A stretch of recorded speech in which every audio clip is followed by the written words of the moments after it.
મિત્રો આજે આપણે ધોરણ 6 નું ગુજરાતી ભણશું. એમાં આપણે જોશું ચિત્રપાઠ પહેલો રેલવે સ્ટેશન. તો પહેલા હું તમને રેલવે સ્ટેશન પાઠ ભણાવું એ પહેલા થોડી તમને સમજૂતી આપી દઉં. તો હવે મિત્રો તમે લોકો બધા રેલવે સ્ટેશન તો ગયા હશો. તો હવે રેલવે સ્ટેશને તમે ગયા હશો તો ત્યાં તમે વિવિધ પ્રકારના દ્રશ્યો પણ જોયા હશે. હવે તમે એવા દ્રશ્યો જોયા હશે કે ગાડી આવતી હશે અને જતી હશે, એનો ટાઈમે ઉપડતી હશે અને જે એનો નિયત કરેલો જે ટાઈમ હોય, ઉદાહરણ તરીકે 2 વાગે આવવાની હોય તો એમાં સૂચનાઓ પણ અપાતી હોય છે રેલવે સ્ટેશનમાં. તો જે ત્યાં લાઉડસ્પીકર ગોઠવેલું હોય છે અને લાઉડસ્પીકરમાં ક્યારે ટ્રેન આવવાની છે, ક્યારે ટ્રેન જવાની છે, ક્યારે ઉપડવાની છે અને કેટલા મિનિટ મોડી છે, એ બધી તમે જે સૂચનાઓ જે માહિતી આપતા હોય એ બધી રેલવે સ્ટેશનની અંદર તમને લાઉડસ્પીકરની અંદર તમને અપાતી હોય છે. બરાબર. તો હવે તમે મિત્રો રેલવે સ્ટેશન તમે ગયા હોય તમને આ બધી ખબર જ હશે. બરાબર. ત્યાં તમને વિવિધ પ્રકારના અલગ અલગ સ્ટોલ પણ જોવા મળ્યા હશે. તો એમાં છાપાઓનો પણ સ્ટોલ હશે, ટી સ્ટોલ એટલે કે ચાનો પણ ત્યાં સ્ટોલ તમે જોયો હશે. પછી વિવિધ પ્રકારના નાસ્તા માટેના, ફરસાણ માટેના કે કોઈ એવી સામગ્રી છે કે જે મુસાફરીને લગતી હોય. બરાબર. કે મુસાફરીમાં જે મુસાફરને કામ આવી હોય, ઉપયોગમાં આવી હોય, એ બધી જે વસ્તુઓ છે એ રેલવે સ્ટેશનના પ્લેટફોર્મ ઉપર આપણે જોતા હોઈએ છીએ. એના વચ્ચે પાટા હોય છે અને એના બંને બાજુ પ્લેટફોર્મ આવેલા હોય છે. બરાબર. તો મિત્રો હું તમને કહું થોડી માહિતી આપું રેલવે સ્ટેશન. હવે રેલવે સ્ટેશન હોય છે બધી જગ્યાએ. તો ક્યાંક જો મોટું શહેર હશે તો ત્યાં મોટું રેલવે સ્ટેશન જોવા મળશે, પરંતુ નાનું ગામડા જેવું હશે તો ત્યાં રેલવે સ્ટેશન તો હશે. બરાબર. એ તમે અહીંયાથી દાખલા તરીકે તમે સુરેન્દ્રનગરથી થાન જતા હોય તો થાન તમે જાઓ એની વચ્ચે અલગ અલગ બધા ગામડાઓ આવતા હોય છે. તો એ જ્યાં પણ ગાડી પહોંચી હોય, બરાબર, તો જાણે કે રામપરડા પહોંચી ઉદાહરણ તરીકે, તો હવે રામપરડા ગાડી પહોંચી તો ત્યાં જે રેલવે સ્ટેશન જેવું હશે ને ત્યાં રામપરડા એવું ગામનું નામ લખેલું હશે. બરાબર. અને મેં તમને કીધું કે જો મોટું શહેર હશે તો મોટું રેલવે સ્ટેશન હશે, પરંતુ જો નાનું એવું ગામડું હશે તો ત્યાં હશે ખરી વ્યવસ્થા, પણ પ્લેટફોર્મ પણ હશે, પણ એટલું બધું મોટું હશે નહીં, વિશાળ સંખ્યામાં હશે નહીં. કારણ કે વિશાળ સંખ્યામાં એટલા માટે નહીં હોય કારણ કે ત્યાં જે મુસાફરો છે, મુસાફરોની જે અવરજવર છે ત્યાં ઓછી હશે. ગામડામાં તો જે મુસાફરો અમુકને જ અપડાઉન કરવાનું હોય, કોઈ નોકરી કરતા હોય તો તેને ગામડામાંથી શહેરમાં જવું હોય તો એ જે ડેલી એટલે કે રોજ જતા હોય જે મુસાફરો, બરાબર, એ મુસાફરોને અવરજવર કરવી પડતી હોય છે. બરાબર. તો ત્યાં જો ગામડું હશે તો ત્યાં નાનું રેલવે સ્ટેશન હશે અને શહેર હશે તો ત્યાં મોટી સંખ્યામાં મોટું પ્લેટફોર્મ હશે, વિશાળ માત્રામાં મોટું પ્લેટફોર્મ ત્યાં આપણને જોવા મળશે. વચ્ચે પાટા હશે અને આજુબાજુ બંને જગ્યાએ પ્લેટફોર્મ જોવા મળશે. અને પ્લેટફોર્મની અંદર મેં તમને કીધું કે ટી સ્ટોલ પણ જોવા મળે છે, ઘણા બધા ફેરિયાઓ પણ જોવા મળે છે. હવે જે ફેરિયાઓ છે એ ફેરિયાઓ અલગ અલગ વસ્તુઓનું વેચાણ કરતા હોય છે, જેમ કે ફ્રૂટનું વેચાણ કરે છે, પછી મુસાફરીને લગતી જે ચીજ વસ્તુઓ છે એનું પણ વેચાણ કરતા હોય છે. પોતાનું એની પાસે જે પણ સાધનની વ્યવસ્થા હોય એ સાધન લઈને નીકળી પડતા હોય છે. અને આ જે પ્લેટફોર્મની અંદર તેઓ ફેરી કરીને જે મુસાફરોને જે જરૂરિયાતમંદ જે વસ્તુ છે એનું એ પૈસાથી એની સેવા આપતા હોય છે. હવે તમે જોશો, તમે રેલવે સ્ટેશન પર ગયા હોય ને તો તમે ત્યાં જોશો કે રેલવે સ્ટેશન ઉપર એક જ પ્રકારના કપડામાં માણસો જોવા મળે. તો હવે એ માણસો વધારે કેવા કલરના કપડાં પહેરેલા હોય, વધારે લાલ કલરના કપડાં પહેરેલા હોય.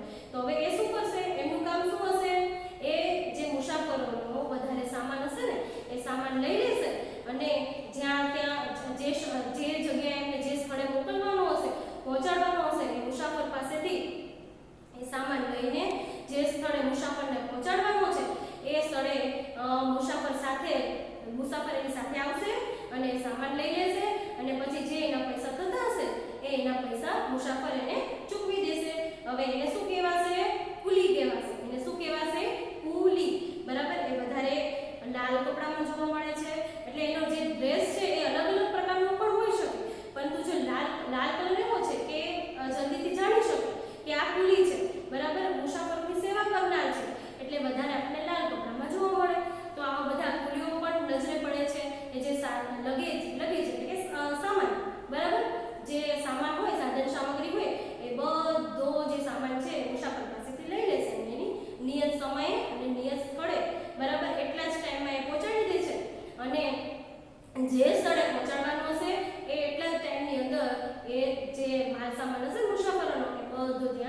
પહોંચાડી દેશે. બરાબર, તો આવા જે માણસો છે એને શું કહેવામાં આવે છે? કુલી કહેવામાં આવે છે. બરાબર, એ આવી રેલવે સ્ટેશન ઉપર મુસાફરોને સેવા આપતા હોય છે. બરાબર, બદલામાં જે મુસાફર છે એને એનું મહેનતાણું આપતા હોય છે. તો આપણે રેલવે સ્ટેશન ઉપર આવા કુલીઓ પણ જોવા મળે છે. હવે રેલવે સ્ટેશન ઉપર તમે જોયું હશે, મેં તમને પહેલા જ કીધું કે લાઉડ સ્પીકર દ્વારા અલગ અલગ બધી સૂચનાઓ આપવામાં આવતી હોય. બરાબર, તો હવે એ જે સૂચનાઓ છે એ જે ગાડી છે એ ગાડી વહેલી કે મોડી પહોંચવાની હોય તો એના માટેની પણ એ સૂચના આપતા હોય છે. બરાબર, તો આપણે આ જે રેલવે સ્ટેશનનો જે પાર્ટ છે ને, ચિત્રપાટ છે, એની અંદર અલગ અલગ તમને રેલવે સ્ટેશનની અંદર જે હલનચલન થતું હોય, જે પણ પ્રવૃત્તિ થતી હોય, બરાબર, જે પણ એની વ્યવસ્થા હોય એ આપણને આમાં પાઠની અંદર બતાવવામાં આવી છે. તો બરાબર, તો હવે આ એક ચિત્ર છે, ચિત્રનું આપણે અવલોકન કરવાનું છે કે ચિત્રની અંદર શું છે, બરાબર, એ શું કહેવામાં આવે છે, એનો ઉપયોગ શા માટે થાય છે. બરાબર, તો આ બધું આ રેલવે સ્ટેશન જે ચિત્રપાટ છે એની અંદર આપણે જોશું. તો હવે આપણે જે ચિત્ર છે ને, ચિત્ર મેં અહીંયા લખ્યું કે ચિત્રનું અવલોકન, તો કે આપણે બધા આ ચિત્રનું પહેલા અવલોકન કરવાનું છે. એની અંદર શું આપણે નજરે દેખાય છે એ બધું આપણે જોવાનું છે, નિરીક્ષણ કરવાનું છે. પણ જો તમે ઉપર છેલ્લું નિરીક્ષણ કરશો તો તમને એમાં જે ચિત્ર છે વ્યવસ્થિત દેખાશે નહીં. પરંતુ જો તમે એને ઊંડાણપૂર્વક એનું નિરીક્ષણ કરશો તો તમને એનો અર્થ પણ સમજાશે, એનું કારણ પણ સમજાશે કે કુલી છે તો કુલી શું કરે છે, તો કે કુલી જે મુસાફરો છે એને એના જે સાધન છે નિયત સ્થળે નિયત સમયે પહોંચાડે છે અને એને કુલી કહેવામાં આવે છે. બરાબર, અને એ કુલી છે આવી રીતે મુસાફરોની સેવા આપે છે. બરાબર, તો હવે આપણે રેલવે સ્ટેશનમાં ચિત્રનું અવલોકન કરશું. તો એક સરસ મજાની જે ગાડી છે, બરાબર, એનું તમને અહીંયા ચિત્ર આપેલું છે. તમે જો બંને બાજુ પ્લેટફોર્મ છે, પછી એની વચ્ચે જો બે પાટા છે, બીજી ટ્રેન આવવા જવા માટે પણ પાટા હોય છે. જો હવે તમે જોશો ને અમુક જગ્યાએ તો જે મુંબઈ જેવા જે શહેર છે એની અંદર તમે એનું પ્લેટફોર્મ જોશો તો એટલું બધું વિશાળ માત્રામાં છે કે વાત ના પૂછો. એટલી બધી ટ્રેનો એક સાથે આવતી હોય, જતી હોય અને એમાં લગભગ 12-13 ગાડી આવી શકે એટલું મોટું વિશાળ પ્લેટફોર્મ છે. બરાબર, હું તમને ઉદાહરણ આપું છું કે જે પ્લેટફોર્મ છે એમાં 2-3 ગાડી આવી શકે એ રીતે બંને બાજુ પ્લેટફોર્મ હોય છે, પછી પાછા પાટા અને પછી પાછું પ્લેટફોર્મ, આ રીતે એની વ્યવસ્થા કરેલી હોય છે. બરાબર, તો હવે જે રેલવે સ્ટેશન છે, જો મેં તમને પહેલા કીધું કે નાનું શહેર હશે તો એ પ્રમાણે રેલવે સ્ટેશન હશે, અને જો મોટું શહેર હશે, બરાબર, તો એ વિશાળ પ્રમાણમાં રેલવે સ્ટેશન આપણને જોવા મળશે. તો અહીંયા પણ સરસ મજાનું આપણને ચિત્ર આપેલું છે. એ ચિત્રની અંદર એક ગાડી તમને જોવા મળે છે. પછી જે ડાબી બાજુ છે ત્યાં પણ પ્લેટફોર્મ છે. પ્લેટફોર્મની આગળ એક કચરાપેટી પણ જોવા મળે છે. તો પ્લેટફોર્મ પર એક બેસવાનો બાકડો છે અને એની બાજુમાં કચરાપેટી છે. એમાં જો કચરાપેટી એવું લખેલું પણ છે. બરાબર, અને એની સાઈડમાં એક સ્ટોલ છે એવું આપણને નજરે પડે છે. પછી એના જમણી બાજુના પ્લેટફોર્મ પર તમે જોશો તો એક સરસ મજાનો સ્ટોલ છે, પ્રભાત બુક સ્ટોલ, એવો પ્રભાત બુક સ્ટોલ કરીને સ્ટોલ છે. એની અંદર જો એક ગ્રાહક છે, જે બુકને વેચનારો માણસ છે અને એને ખરીદનારો ગ્રાહક છે, અને અલગ અલગ બધી જે બુકો છે એને સરસ મજાની એ લોકોએ ગોઠવેલી છે. જે બુક વેચનારો માણસ છે એને સરસ મજાની બુકો બધી ગોઠવેલી છે અને ગ્રાહક એને કંઈક ભાવ પૂછતો હોય કે પુસ્તકના અનુસંધાનમાં બોલતો હોય એવું તમને લાગે છે. બરાબર, પછી જો મેં તમને કીધું કે લાલ કપડાની અંદર તમને નજરે પડે છે, અંદર જો માલ સામાન માથે ઉપાડીને લઈ જતા હોય એવું તમને દેખાય છે. એની પાસે સાધન લઈ જવા બધો જે માલ સામાન લઈ જવાના માટેનું સાધન છે એ તમે જોઈ શકશો. પછી એક સ્ત્રી જતી હોય એવું પણ તમને દેખાય છે. બરાબર, પછી પ્રભાત બુક સ્ટોલની એકદમ સામે ટી સ્ટોલ છે. બરાબર, એ ટી સ્ટોલની અંદર ટી સ્ટોલ એટલે કે ચાનો સ્ટોલ છે. એની અંદર ચા વેચનારો એક માણસ છે અને એની પાસેથી થોડો દૂર છે ગ્રાહક આવે છે પણ થોડો દૂર છે એ પણ આપણને અહીંયા નજરે પડે છે. પછી ટિકિટ માસ્ટર છે, એ એક સ્ત્રીને કઈ સૂચના આપતા હશે ટિકિટ અંગેની કે કોઈ એવી કે પૂછતાછની જે બાબતો હશે એ પૂછતો હોય એવું આપણને અહીંયા રેલવે સ્ટેશન ઉપર જે પોસ્ટ માસ્ટર છે, ટિકિટ માસ્ટર છે, એ ટિકિટ માસ્ટર છે એ સ્ત્રીને કઈ સૂચના આપતો હોય એ આપણને જોવા મળે છે. બરાબર, પછી તમે જો ઉપર જોશો તો એક છાપરા જેવું છે અને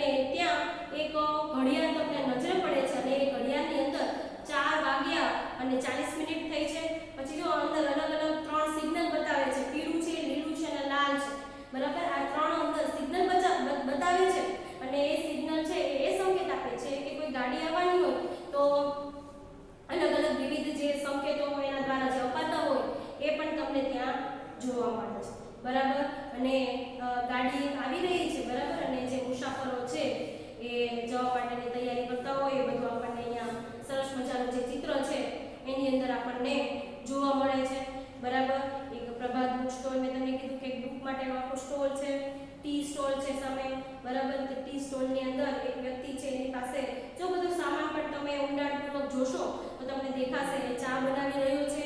એની પાસે ચા માટેના બધા જરૂરી જે વાસણો છે, કીટલી છે ચા માટેની, પછી બરણી છે, બરાબર, પછી એના રકાબી, કપ, જે ચા માટે જરૂરી જે સાધન સામગ્રીઓ હોય એ બધી એ ટી સ્ટોલ ઉપર આપણને નજરે પડે છે.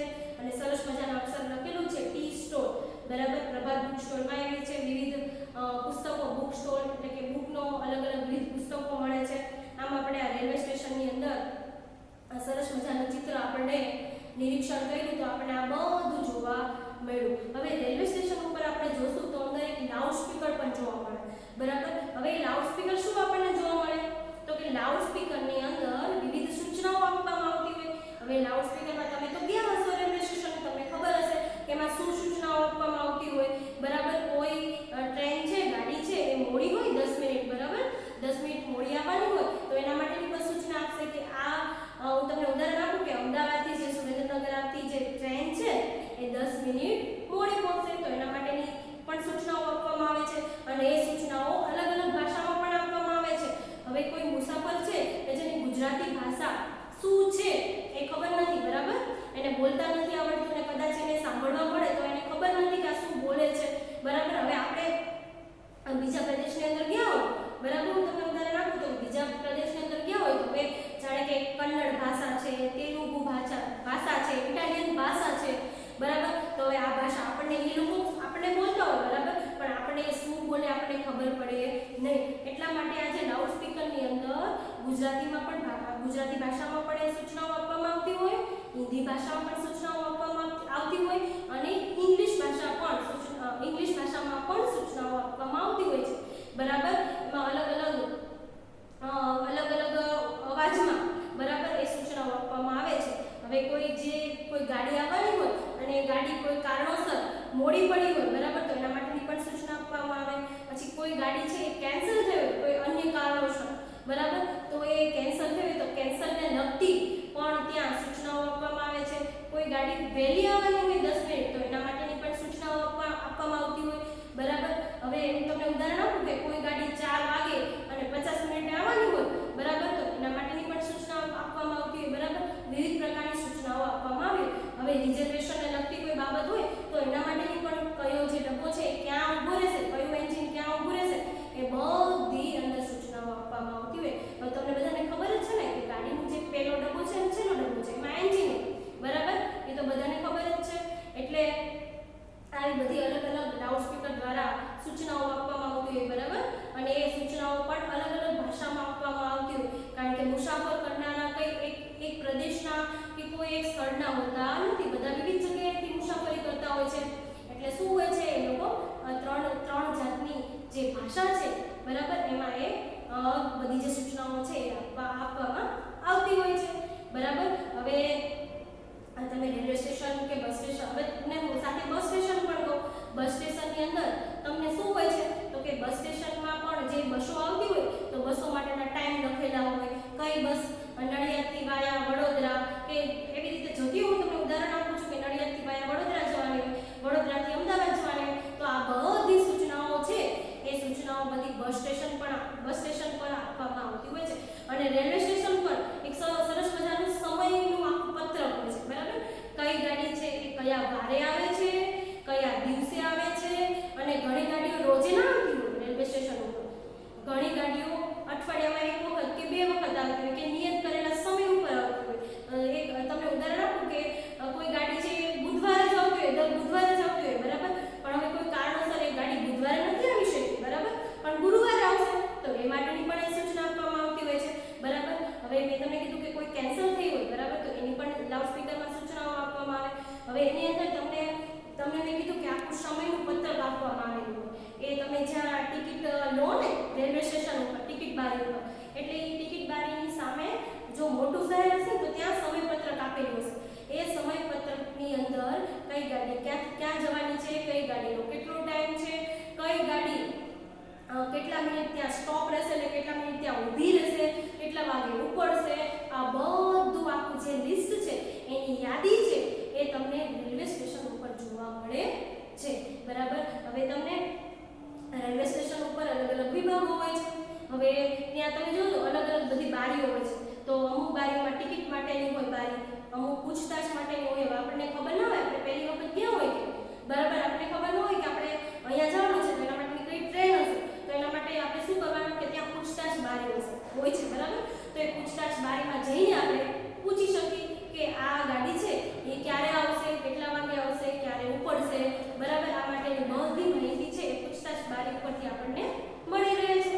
હવે કેન્સલેશન, હવે આપણે હું તમને ઉદાહરણ આપું કે કોઈ આપણે ટિકિટ લીધી હોય અને કોઈ કારણસર આપણે જઈ નથી શક્યા બરાબર, તો હવે આપણી જે ટિકિટ છે એને કેન્સલ કરાવી છે, તો એની કેન્સલેશન બારી પણ રેલવે સ્ટેશન ઉપર હોય છે.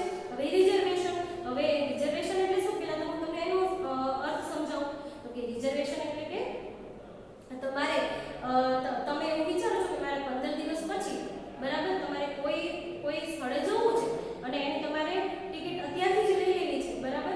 હવે તમે જોશો કે અત્યારથી તમે અમુક ગાડીમાં તમે બેસો તો ખૂબ જ ત્યાં ભીડ હોય છે માણસોની, અને અમુક લોકો એવા હોય છે કે જે તકલીફવાળા હોય છે બરાબર. તો એ તકલીફના કારણે તેઓ મુસાફરીમાં એ લોકોને ખૂબ જ અગવડતા પડતી હોય છે, પૂરી સગવડતા મળતી હોતી નથી, બેસવાની જગ્યા પણ નથી હોતી બરાબર. તો એ લોકો શું કરે છે કે રિઝર્વેશન કરાવી લે છે 15 દિવસ પહેલા. તો હવે 20 તારીખે જવાનું હોય બરાબર, તો એ 20 તારીખનું રિઝર્વેશન કરાવી નાખે છે એટલે એ આરામથી મુસાફરી કરી શકે બરાબર. અને અત્યારે તો અત્યારના સમયમાં એવી પણ સુવિધા ઉપલબ્ધ છે કે માણસને એક જગ્યાએ એક સ્થળેથી બીજા સ્થળે જવું હોય તો તેની મુસાફરી માટેની બધી સગવડો ત્યાં ઉપલબ્ધ હોય છે, અને તે સૂતા પણ તે ત્યાં એક સ્થળેથી બીજા સ્થળે જવું હોય તો ત્યાં તે જઈ શકે છે બરાબર. તો આવી પણ રિઝર્વેશનની અંદર સુવિધાઓ હોય છે બરાબર. તો મેં તમને કીધું કે કેન્સલેશન બારી, રિઝર્વેશન બારી, પૂછતાછ બારી. હવે લગેજ અંગેની બારી, જો આવી પણ રેલવે સ્ટેશન તમે જશો તો આવી લગેજ અંગેની પણ બારી હોય. લગેજ એટલે મેં તમને કીધું કે સામાન બરાબર. તો હવે તમારે સામાન તમારી પાસે વધુ છે બરાબર. હવે તમારે હવે બસ તમારી ગાડી છે મોડી આવવાની છે, અને જો બસ સ્ટેશન ઉપર પણ આવવું જશે બરાબર, તમારી ગાડી કે બસ મોડી આવવાની છે, તો એના માટે શું હશે કે તમારી પાસે સામાન છે ખૂબ જ મોટા જથ્થામાં છે, મોટા પ્રમાણમાં છે, તો તમે શું કરશો એને સાચવવા માટે ત્યાં એક લગેજ અંગેની જે બારી હશે ત્યાં તમે તમારું જે ત્યાં પૂછીને તમારો સામાન છે એ તમે ત્યાં રાખી શકો બરાબર. પછી તમે રેલવે સ્ટેશન ઉપર જશો એટલે પ્રતીક્ષા રૂમ એવો પણ લખેલો હશે. હવે તમારી ગાડી તમે રેલવે સ્ટેશન ઉપર જતા રહે પણ તમારી ગાડી 2 કલાક મોડી આવવાની છે, તો તમે શું કરશો તો ત્યાં સરસ મજાની પણ રેલવે સ્ટેશન ઉપર વ્યવસ્થા હોય છે પ્રતીક્ષા રૂમ. પ્રતીક્ષા એટલે કે તમે રાહ જુઓ એમ, એટલે 2 કલાક તમે ત્યાં તમારો સમય છે એ પસાર કરી શકો છો બરાબર. તો રેલવે સ્ટેશન ઉપર આવું પણ જોવા મળે છે, અને બધી રેલવે સ્ટેશન બધી સુવિધાઓ પણ આપે છે. તો આપણે આજે ચિત્ર જોયું ને રેલવે સ્ટેશનમાં, કે રેલવે સ્ટેશનમાં આવું હોય, ત્યાં આ રીતે બધા જે કુલીઓ છે એ કામ કરતા હોય, મુસાફરો અવરજવર કરતા હોય બરાબર. અલગ અલગ વિભાગો હોય છે, મેં તમને કીધું કે અલગ અલગ બારીઓ હોય છે, વિભાગો હોય છે બરાબર. તો કે રિઝર્વેશન અંગેનો પણ વિભાગ હોય છે, કેન્સલેશન અંગેનો પણ વિભાગ હોય છે, એના અલગ અલગ વિભાગો હોય છે બરાબર. તો આવું બધું આપણને રેલવે સ્ટેશન ઉપર જોવા મળે છે બરાબર. હવે એ બધું કેવું કહેવાય, જાહેર સ્થળ કહેવાય. તમે રેલવે સ્ટેશન જાઓ ને તો રેલવે સ્ટેશન જાહેર સ્થળ, બસ સ્ટેશન પણ જાહેર સ્થળ કહેવાય બરાબર. તો આ બધા કેવા છે, જાહેર સ્થળો. હવે તમે ત્યાં જાહેર સ્થળ ઉપર જશો તો જાહેર સ્થળ ઉપર શું લખેલું હશે, હવે તમે જોશો, જો તમે ઊંડાણપૂર્વક જોશો તો તમે ત્યાં આજુબાજુમાં અમુક સુવિચારો લખેલા હશે, અમુક સૂચનાઓ લખેલી હશે, આવું બધું જાહેર સ્થળો ઉપર લખેલું હશે. આપણું જો કદાચ ધ્યાન ગયું હશે તો આપણે વાંચ્યું હશે બરાબર. તો સ્વચ્છતા જાળવો, તમે ત્યાં જોજો તો ત્યાં સ્લોગન લખેલા હશે, સુવિચાર લખેલા હશે, સ્વચ્છતા જાળવો, જ્યાં ત્યાં ગંદકી ના કરો. પછી સુવિચારમાં સ્વચ્છતા ત્યાં પ્રભુતા, પહેલું સુખ તે જાતે નર્યા, આવી બધી જે સૂચનાઓ છે એ લખેલી હોય છે. અમુક સૂચના સ્વરૂપે હોય છે અને અમુક આપણને સુવિચારો પણ ત્યાં લખેલા જોવા મળે છે. તો આવી બધી સૂચનાઓ અને સુવિચારો છે એ બધા ત્યાં જોવા મળે છે, એટલા માટે આપણે એનું પાલન પણ કરવું જોઈએ બરાબર. પછી અલગ અલગ સ્થળ ઉપર અલગ અલગ બધી જે સુવિધાઓ છે, જે સુવિચારો છે એ બધું અલગ અલગ હોય છે બરાબર. હવે આપણે અહીંયા જોશું કે જાહેર સ્થળો પર જોવા મળતી સૂચનાઓની નોંધ, તો મેં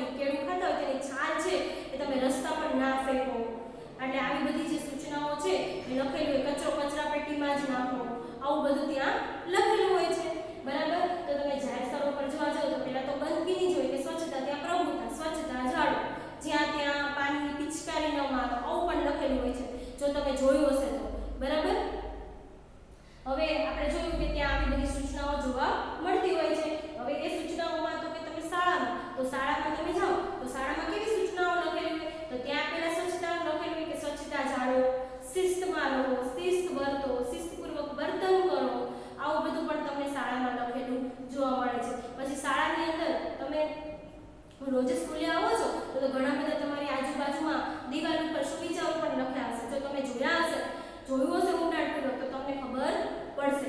બરાબર, તો આવા બધા સુવિચારો પણ જોવા મળેલા હોય. પછી એવી જ રીતે દૂધ મંડળી છે. તો હવે તમે દૂધ મંડળી એટલે કે જ્યાં દૂધનું છે ને મોટા પાયે પ્રોડક્શન થઈને આવતું હોય ને, એનું ઉત્પાદન થઈને આવતું હોય એ દૂધ મંડળી કહેવાય.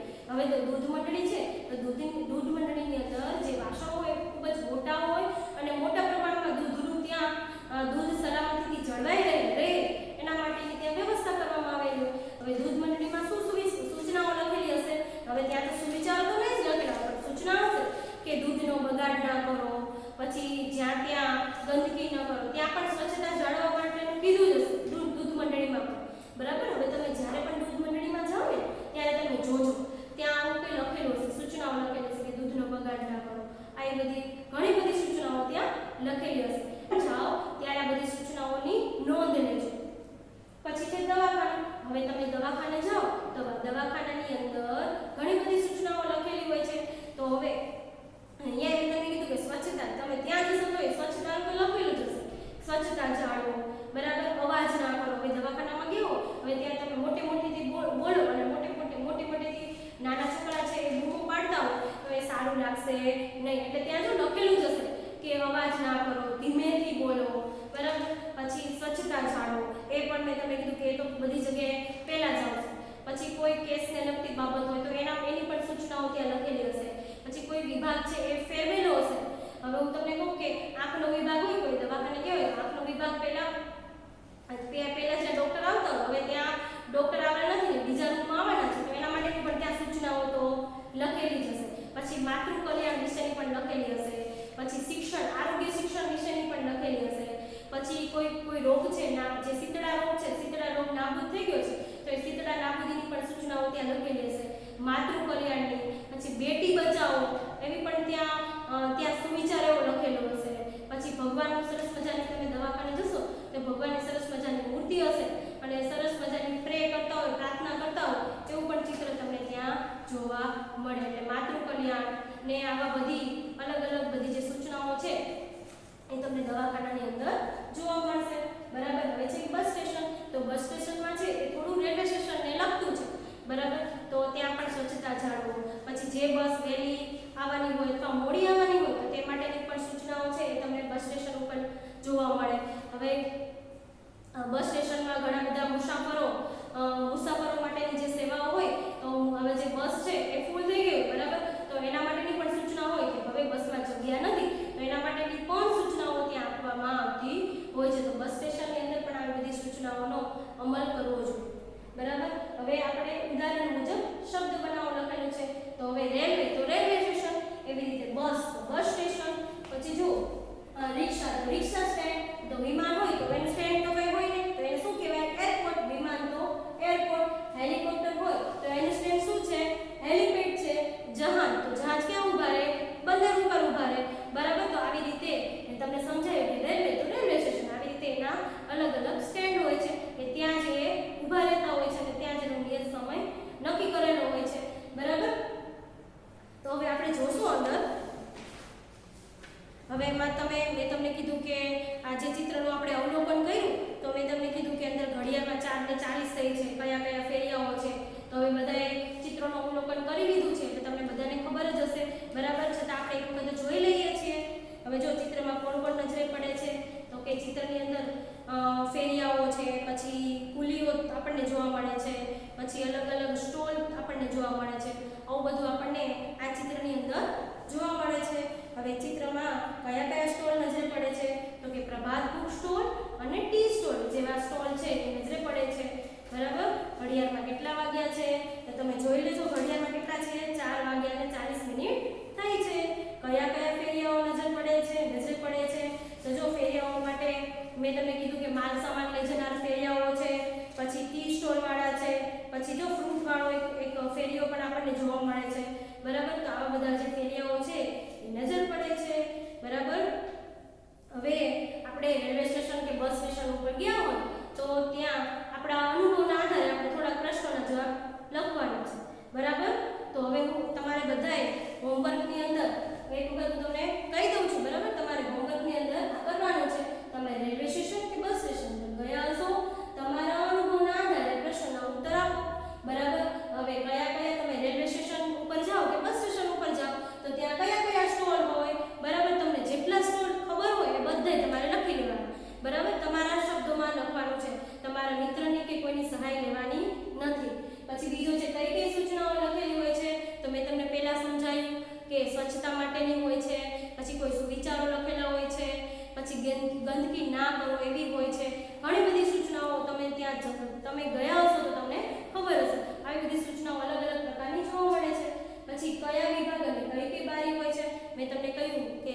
હોય છે કેન્સલેશન માટેના હોય છે, એવી જ રીતે બારી છે કેન્સલેશનની, રિઝર્વેશનની, બરાબર, કોઈ પૂછતાછ માટેની બારી હોય છે, બરાબર.